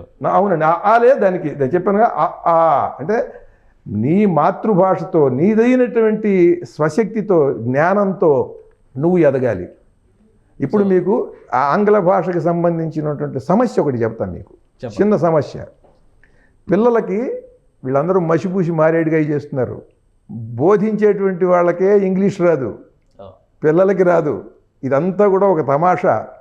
ప్రభుత్వాన్ని ఎవడు ఏం అనలేక ఏమన్నా అంటే ఎందుకు మనకేమొస్తుందో అని చెప్పి ఎవడు మాట్లాడటల్లా. మాట్లాడే వాళ్ళ గురించి మీడియా కూడా సరిగ్గా ఫోకస్ చేయటల్లా. జగన్మోహన్ రెడ్డి గారిని తిడితే కావాలండి వ్యక్తి,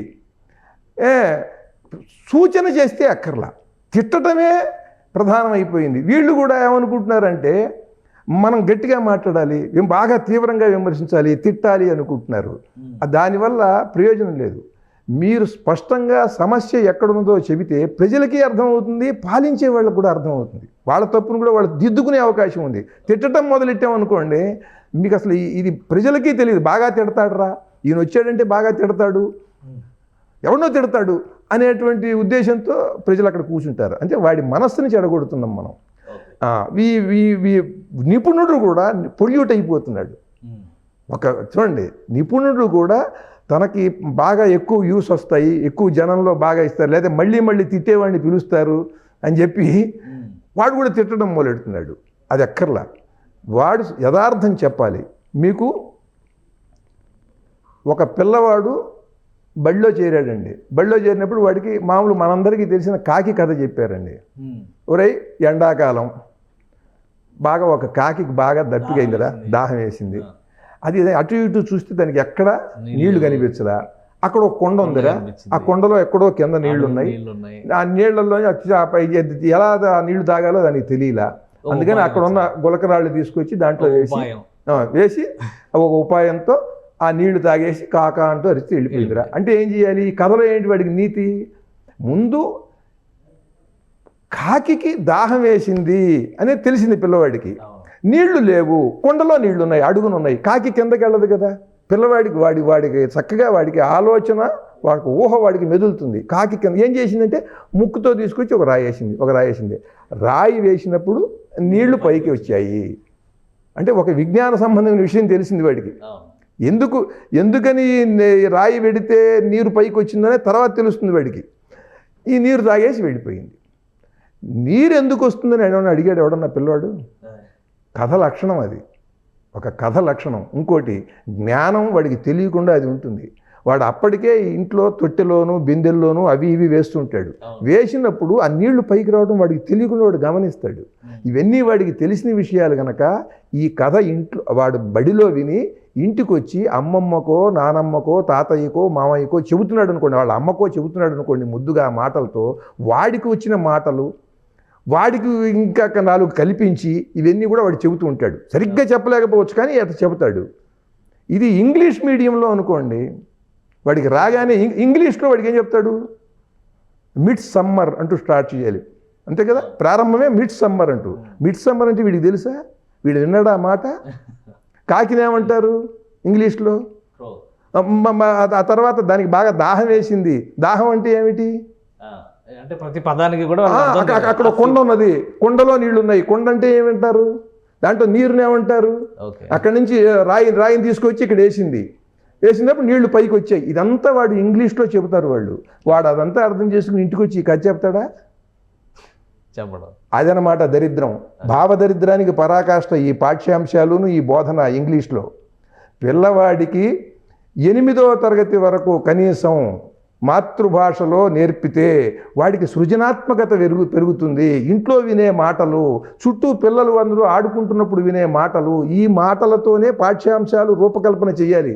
నేను 1వ తరగతి నుండి 10వ తరగతి వరకు ఇవాళ ఆంధ్రప్రదేశ్లో బోధించేటువంటి ఆ పుస్తకాలన్నీ కొనుక్కొచ్చా. నేను విజయవాడ నుంచి చదివా. అవన్నీ కూడా పిల్లలకి నేర్పేటట్టుగా లేవు. ఏ నిపుణులు మరి దాన్ని సూచించారో, మరి ఏ రకంగా చేశారో మరి నాకు తెలియదు. సరే, అంటే మీరు చెప్పినట్టుగా భాష, సంస్కృతి ఈ 2 నినాదాలు ఒక ఎజెండా. 2 కాదండి, 8 ఉంటాయండి. 8 అంశాలు ఉంటాయి.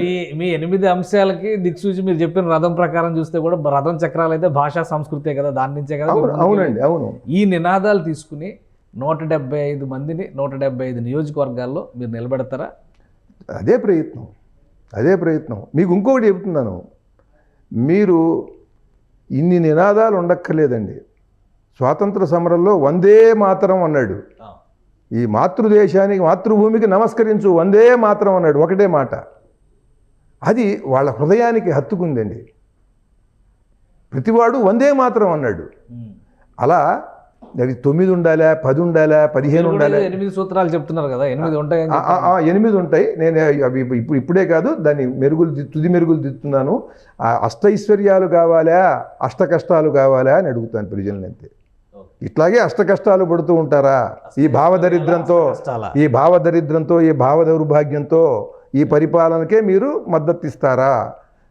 మీరు ఏమన్నా మంచిగా ఆలోచించి ఇటువంటి మంచి విషయాలకు కూడా మద్దతు ఇస్తారా? వాళ్ళ ముందు పెట్టడమే.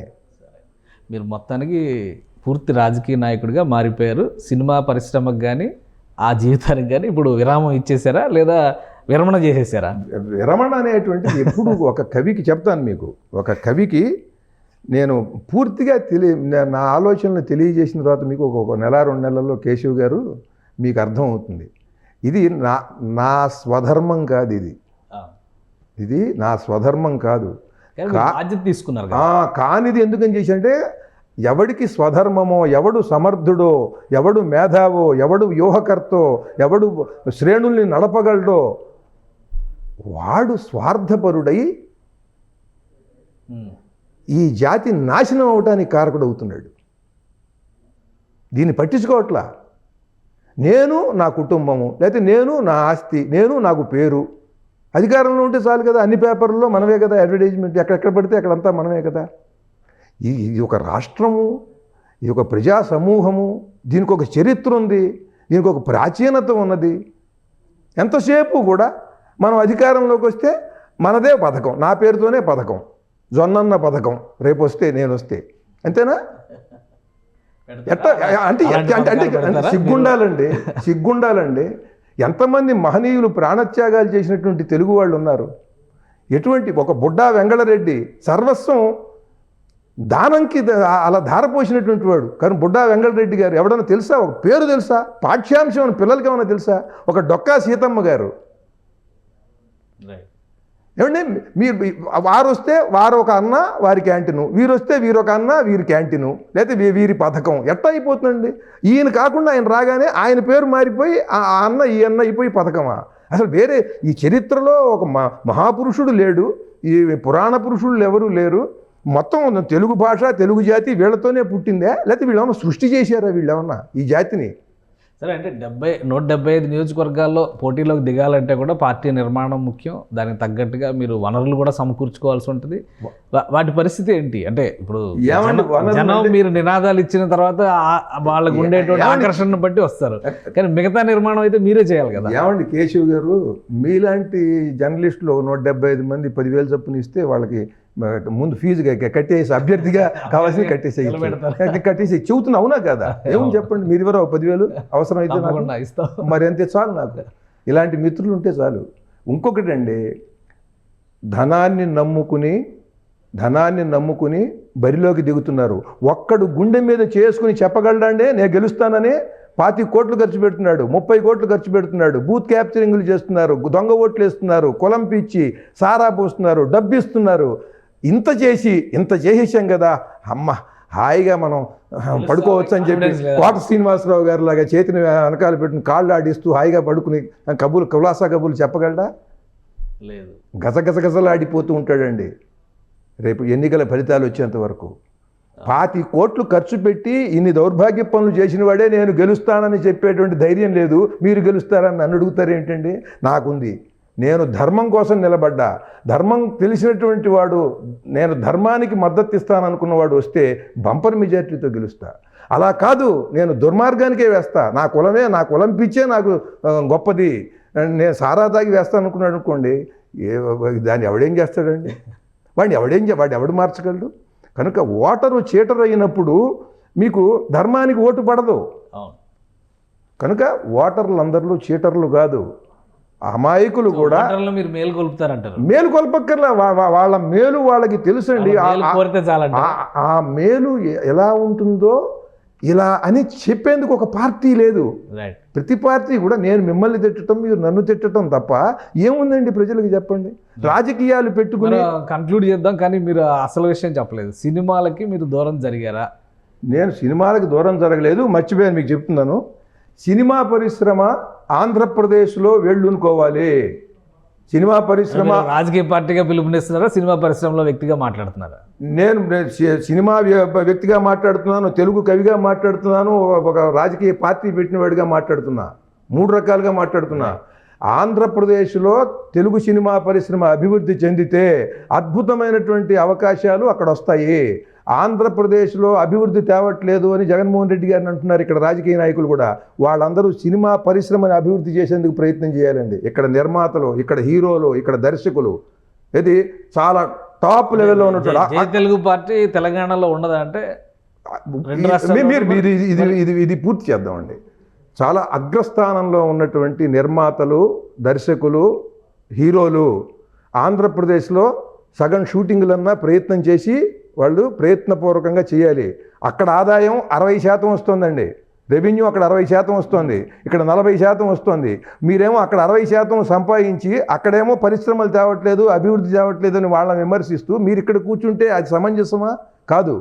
అందుకని అద్భుతంగా అంటే సాధ్యమయ్యే విషయాన్ని ఇప్పుడు ఒకే భాషకు సంబంధించినటువంటి పరిశ్రమ మద్రాసు నుంచి వచ్చి హైదరాబాద్లో స్థిరపడింది. మీకు కూడా మొత్తం ఆ స్టోరీ అంతా తెలుసు, నేను ప్రత్యేకంగా చెప్పాల్సిన అవసరం లేదు. ఇప్పుడు హైదరాబాద్ను వదిలి రమ్మంటారా, లేదా హైదరాబాద్తో షేర్ చేసుకుందాం అంటారా? షేర్ చేసుకోమంటున్నాను. ఎందుకనంటే వీళ్ళకి తెలంగాణ వాళ్ళకి నష్టం లేకుండా ఇప్పుడు మనకి ఆంధ్ర తెలంగాణ బోర్డర్ ఉంది. గరికిపాడు, తక్కెళ్ళపాడు, హుస్సేన్పేట ఇవన్నీ ఉన్నాయండి. అక్కడ కనుక మీరు ఒక 100 ఎకరాలు స్టూడియోలు కట్టి, ఇక్కడేమండి ఇక్కడ 10 ఎకరాలు 5 ఎకరాల్లో స్టూడియోలు కట్టట్లేదా? 50 స్టూడియోల పైన ఉన్నాయండి. ఏ నిర్మాత కట్టుకుని వాళ్ళు షూటింగ్లు చేసుకుంటున్నారు అక్కడ. మీరు అక్కడ గరికిపాడు దగ్గర కనుక చేసినట్టయితే వసతులు ఎవరు కల్పించాలి? ప్రభుత్వం, మళ్ళీ అది కూడా సినిమా పరిశ్రమ వాళ్ళే చూసుకోవాలా? నేను అది ప్రభుత్వానికి సూచన చేస్తున్నాను. ఇంకోటి అండి, ఇక్కడ 100 కోట్లు సంపాదించినటువంటి వాళ్ళు అక్కడ ఒక 10 ఎకరాలు 20 ఎకరాలు కొనుక్కున్న స్టూడియో పెట్టలేరు. రామానాయుడు గారు కట్టారు వైజాగ్లో కడితే చెప్తున్నానండి. వైజాగ్లో కడితే దాని వ్యవహారం అంతా కూడా హైదరాబాద్కి ఇబ్బందికరం అవుతుంది. వీళ్ళని విమానాల్లో తీసుకెళ్ళటం కానీ, వీళ్ళని రైళ్లలో తీసుకెళ్ళటం కానీ ఇవాళ చాలా సమయం వృధా అవుతుందండి, ఖర్చు ఎక్కువ అవుతుంది. పరిశ్రమలో ఉన్న వ్యక్తిగా మీరు సమర్థిస్తారా దీన్ని? పరిశ్రమకు సంబంధించి అక్కడ ప్యారలల్గా ఇంకొక వ్యవస్థ ఏర్పాటు చేస్తే? ప్యారలల్గా కాదండి, అక్కడ ఇక్కడ కూడా చేయాలండి. చేయకపోతే ఇప్పుడు ఏమవుతుంది, మీకు అక్కడ రెవెన్యూ అంతా ఇక్కడికి రావట్లేదు. మీరు అక్కడ సినిమా మీరు రిలీజ్ చేయట్లేదా? అక్కడేమో 60% రెవెన్యూ వస్తుంది, మీకు రిలీజ్ అవుతున్నాయి కదా. ఇప్పుడు సినిమా ఇది వరల్డ్ పనోరమా అయిపోయింది కదా. మరి అయినప్పుడు మీరు అక్కడక్కడే చేసుకోవచ్చుగా. దేశం మొత్తం 100% అక్కడే చేసుకోవచ్చుగా. మీ పుట్టు పూర్వోత్తరాలని అక్కడ ఉన్నాయి, మీరు పుట్టి పెరిగింది అక్కడండి. మీరు అక్కడ సంపాదించుకుని మద్రాసులో అక్కడికి వెళ్ళి సంపాదించుకుని ఇక్కడికి వచ్చి ఇక్కడ స్థిరపడి ఇక్కడ సంపాదించుకున్నారు. ఇప్పుడు ఆంధ్రప్రదేశ్ అభివృద్ధికి మీరేం చేస్తున్నారు? అక్కడ 5 కోట్ల మంది ప్రేక్షకులు ఉన్నారండి మిమ్మల్ని అభిమానించేవాళ్ళు. వినోదపరుస్తున్నారు కదా అందుకు సినిమాలు తీసి. వినోదంతో పాటు వాళ్ళ అభివృద్ధిలో మీరు కూడా కారకులు కావాలి. ఇప్పుడు ఇక్కడ చెప్తున్నానండి, గరికిపాడు అని అంటే తక్కెళ్ళపాడు ఆ ప్రాంతం ఆంధ్ర బోర్డర్లో పెట్టినట్టయితే నా ఆలోచన చెప్తాను. మీకు ఇక్కడి నుంచి 2.5-3 గంటల్లో వెళ్ళిపోవచ్చు. ఇప్పుడు మీరు కొండారెడ్డి బుర్జ్కి వెళ్ళాలంటే కర్నూలుకి ఎంతసేపు పడుతుంది? ఇక్కడి నుంచి పడుతుందా? అదే 2.5 గంటలకి మీరు వెళ్ళిపోతారు. అక్కడ షూటింగ్లు చేసుకుంటే మీ అక్కడ దానివల్ల లాభం ఏమిటంటే ఆంధ్ర కర్నూలులోనే స్టూడియోలు కర్నూలు కాదు, కర్నూలు కరెక్ట్ ప్లేస్ కాదు. నేను చెప్తున్నాను మీకు, కర్నూలు కాదు, విశాఖపట్నం కాదు. ఎందుకనంటే ఈ బార్డర్లో కనుక డెవలప్ అయితే ఏమవుతుందంటే మీకు చెప్తున్నా, ఇక్కడ మచిలీపట్నం నుంచి రావడానికి 2 గంటల్లో నటీనటులు వచ్చేస్తారండి. పొద్దున్న 6ంటికి బయలుదేరితే 8ంటికి వచ్చేస్తాడు. విజయవాడ నుంచి గంటం బావులు వస్తాడు. గుంటూరు నుంచి, తెనాలి నుంచి, ఈ ఏలూరు నుంచి, గుడివాడ నుంచి ఈ కళాకారులందరూ కూడా 2 గంటల్లో వచ్చేస్తారు. అక్కడ బాగా అభివృద్ధి చెందుతుంది. అక్కడ కొత్త దర్శకులు, కొత్త రచయితలు పుట్టుకొస్తారు. ఇక్కడ తెలంగాణకి పరిశ్రమ వచ్చింది కనుక ఒక వంశీ పైడిపల్లి గారు, హరీష్ శంకర్ గారు, సురేందర్ రెడ్డి గారు, ఇప్పుడు నిన్న మొన్న కమెడియన్గా ఉన్నటువంటి బలగం తీసి అద్భుతమైన దర్శకుడు అనిపించుకున్నాడు. ఎందుకని అనిపించుకున్నాడు? ఇదే మద్రాసులో పరిశ్రమ ఉంటే వీళ్ళందరూ అక్కడికి వెళ్ళటం చాలా కష్టం. అక్కడ కనుక ఉన్నట్టయితే వాళ్ళు వచ్చి తేలిగ్గా ఒక నిర్మాతనో దర్శకుడినో కలుసుకుంటారు. కనుక అక్కడికి ఒక 2.5 గంటల్లో వెళ్ళి ఒక 15 రోజులు షూటింగ్ చేసి రావటం అనేది వీళ్ళకేం పెద్ద ఇబ్బంది ఏం కాదు. అది రాష్ట్రాభివృద్ధికి చేయకపోతే ఎట్లాగండి? పార్టీ పరంగా మీరు దీనికి మీ ఫిలాసఫీలో, మీరు పార్టీలో ఏదైతే అనుకుంటారో మూల సిద్ధాంతాల్లో భాగంగా పరిశ్రమల తరలింపు, అభివృద్ధికి సంబంధించిన తప్పకుండా కదిలి రావాలి. ఆంధ్రప్రదేశ్లో కదలకపోతే ఏమవుతుందండి? మీరు అంటే మీరు ఎంతసేపు కూడా రాజకీయ నాయకులను విమర్శిస్తూ సినిమాలు తీస్తాం, రాజకీయ పార్టీల్లో ఉండి మనం ఆంధ్రప్రదేశ్ నాయకులను విమర్శిస్తాం. ఆంధ్రప్రదేశ్ అభివృద్ధికి మనమేమి చేయమా? పైగా మీరు చేయటానికి ఏమిటి? మీకు 2.5 గంటలు అండి. పైగా దీనివల్ల ఏమవుతుందంటే, మీకు ఇక్కడ ఒక చిన్న విషయం చెప్తాను. కోదాడ నుండి ఈ గరికపాడు, తక్కెళ్ళపాడు 12 కిలోమీటర్లు. ఇక్కడి మళ్ళీ ఇటు జగ్గయ్యపేట నుండి 12 కిలోమీటర్లు. ఇక్కడ నాకు చిన్న ఊరుంది, పట్టణం, అక్కడ ఒక పట్టణం ఉంది. ఈ రెండు కూడా ఇక్కడ ఏకమైపోతాయి. ఇక్కడ ఫిల్మ్ ఇన్స్టిట్యూట్ కూడా పెట్టమంటున్నాను నేను. ఒక ఫిల్మ్ పూనా స్థాయిలో ఫిల్మ్ ఇన్స్టిట్యూట్ పెట్టి, మీరు ఎస్సీ ఎస్టీలకి హీరోలు ఎవరు లేరా, మీరేనా అని అంటున్నారు కదా, ఎస్సీ ఎస్టీలు మీరు తయారు చేయండి, మంచి ఆర్టిస్టులు తయారు చేయండి, రచయితలు డైరెక్టర్లను తయారు చేసి, ప్రభుత్వం ఒక 3 కోట్ల రూపాయలు ఎఫ్డిసి ద్వారా ఇవ్వలేదండి? ఇవాళ బలగం లాంటి సినిమా తీయడానికి 3 కోట్లు చాలదా? మంచి స్క్రిప్ట్తో వాళ్ళు 100 సినిమాలు తీశారనుకోండి, దానికి మీరు ఒక ఓటీటీ ప్లాట్ఫామ్ పెట్టండి. థియేటర్లు దొరకవు, ఇవన్నీ ఏముంటాయి? ఇన్ని థియేటర్లు ఇచ్చి తీరాలని పెట్టండి మీరు కండిషను. రాష్ట్రాభివృద్ధికి ఎన్ని చేస్తున్నారు మీరు? పరిశ్రమలో ఉన్నటువంటి పెద్దలు అంగీకరిస్తారా ఈ మార్పు, ఈ ప్రతిపాదనలకి సహకరించే అవకాశం ఉంటుందా? ఎప్పుడు ఒక అంశాన్ని వ్యతిరేకించే వాళ్ళు 90% ఉంటారండి. 90% ఉంటారు. కానీ ఆ 90% కూడా వింటారండి. ఎందుకంటే ఇది బలమైనప్పుడు, మనం చెప్పిన అంశంలో ధర్మం ఉండి ఇది సమంజసం అన్నప్పుడు. నేనేమంటున్నాను, దీనివల్ల కోదాడ, జగ్గయ్యపేట, ఖమ్మం అక్కడికి 40 కిలోమీటర్లు. ఆ పట్టణాలు కూడా జరిగి వస్తాయి ఈ పక్కకి. ఒక ఫిలిం, ఒక రామోజీ ఫిలిం సిటీ ఎలా ఉండేది 20 ఏళ్ల కిందట ఆ చుట్టుపక్కల? ఇవాళ అసలు మీకు అక్కడ స్థలం కొనగలరా? అసలు రామోజీ ఫిలిం సిటీ ఇక్కడి నుంచి వెడుతుంటే మీకు మొత్తం ఎన్ని ఇళ్ళు పడిపోయిన జనావాసాలు వచ్చాయి. అలాగే అక్కడ మీకు ఖమ్మం కొత్తగా మీరు వెళ్ళి ఒక ఎడారిలో పెట్టమంటలా. ఇటు ఖమ్మం, అటు కోదాడ, ఇటు జగ్గయ్యపేట, ఈ మధ్య భాగంలో మీరు పెట్టినట్టయితే అద్భుతమైనటువంటి ఇది ఉంటుంది. పైగా తెలంగాణ వాళ్ళకు కూడా వాళ్ళకి అటువైపు బోర్డర్ వైపు జరిగి పరిశ్రమలు వస్తాయి. అట్లాగే ఐటీకి ఇక్కడ ఇవాళ హైదరాబాద్లో అద్దెలు పెరిగిపోతున్నాయి. ఇవాళ ఎవరు ఆఫీసులు పెట్టడం కూడా కష్టం ఉంటున్నారు కదా. ఇక్కడ ఉండేటువంటి ఐటీ కార్యాలయాలు వాళ్ళు అక్కడ పెట్టినట్టయితే వాళ్ళకి తేలిగ్గా ఉంటుంది. అటు ఐటీ డెవలప్ అవుతుందండి, ఇటు కళా వ్యవస్థ డెవలప్ అవుతుంది. మీకు ఇంకోటి, ఖమ్మం నుంచి ఒక కుర్రవాడు వచ్చి గచ్చిబౌలిలో ఉద్యోగం చేసుకోవాలంటే ఇక్కడ స్థిరపడాలి.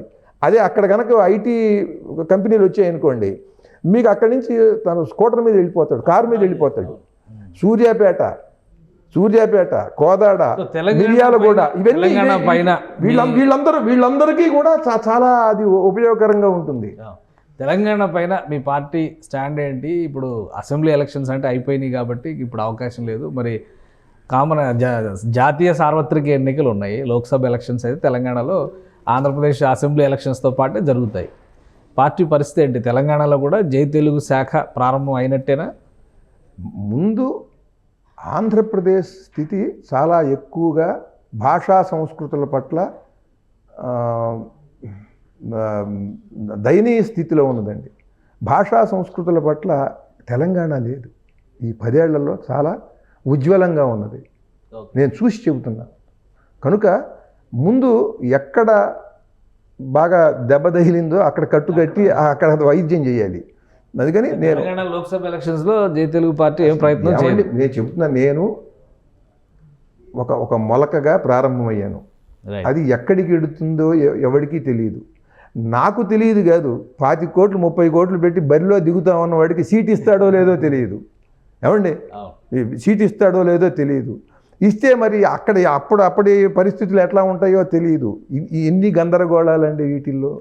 అవునా? అంటే ఇప్పుడు అన్ని రెడీ అయిపోయినట్టే కదా. ఇప్పుడు పార్టీ రిజిస్ట్రేషన్, గుర్తు, ఇట్లాంటివన్నీ రిజిస్ట్రేషన్ పంపించాం, వాళ్ళు సబ్మిషన్ అయిపోయింది, వస్తుంది. మన ప్రయత్నం మనం చేస్తుంటే అవి వస్తూ ఉంటాయండి. లేకపోతే ఇప్పుడు ఎన్నికల సమయానికి గుర్తు అవి కూడా రెడీ అవుతాయి అంటారు. అన్రిజిస్టర్డ్ పొలిటికల్ పార్టీస్ కూడా కంటెస్ట్ చేయొచ్చు. అట్లా చేసినవి కూడా బోల్డ్ ఉన్నాయి కదా. ఇండిపెండెంట్ కేటగిరీ అవుతుంది కదా అప్పుడు. ఏమండి, మీరు గెలవటం ప్రధానమా? మీ వాయిస్ వినిపించి ఏది అవసరమో ప్రజలకి అది ప్రజలకి చెప్పటం అది అవసరమా? మీరు అలాగే చేయాలి అని.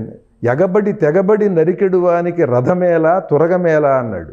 ఇంకా దానికి ఈ గుర్తుండాలి ఆ గుర్తుండాలి అనేది ఏమైనా ఉంటుందండి? చెప్పండి, ఏముంటుంది దానికి? పూర్తి స్థాయిలో ప్రిపేర్ అయిపోయారు 2024. మన వంతు మన ప్రయత్నం చేస్తున్నాం. అది ఏం జరుగుతుంది అనేది ఎవరికి తెలుసండి? 25 కోట్లు పెట్టిన వాడికి తెలియదు. దీంట్లో తల మునకలై 10 ఏళ్ళు 20 ఏళ్ల మట్టి టికెట్ ఆశించి ఆ పార్టీలో జెండాలు మోసి నానా బాధలు పడి ఎంతో సేవలు చేసిన వాడికి టికెట్ వస్తుందో రాదో తెలియదు, వస్తే గెలుస్తాడో లేదో తెలియదు. మీరు నన్ను అడిగితే చేయటమే మన ప్రయత్నం మనం చేస్తున్నాం. మీరు చేయండి. All the best. మేము కూడా మీకు అభినందనలు తెలుపుతాము, శుభాకాంక్షలు తెలుపుతాము. అంతా మంచి జరగాలని కోరుకుంటాం సుమన్ టీవీ తరపు నుంచి. థ్యాంక్ యూ జొన్నవిత్తుల గారు, మీ అభిప్రాయాలను పంచుకున్నందుకు.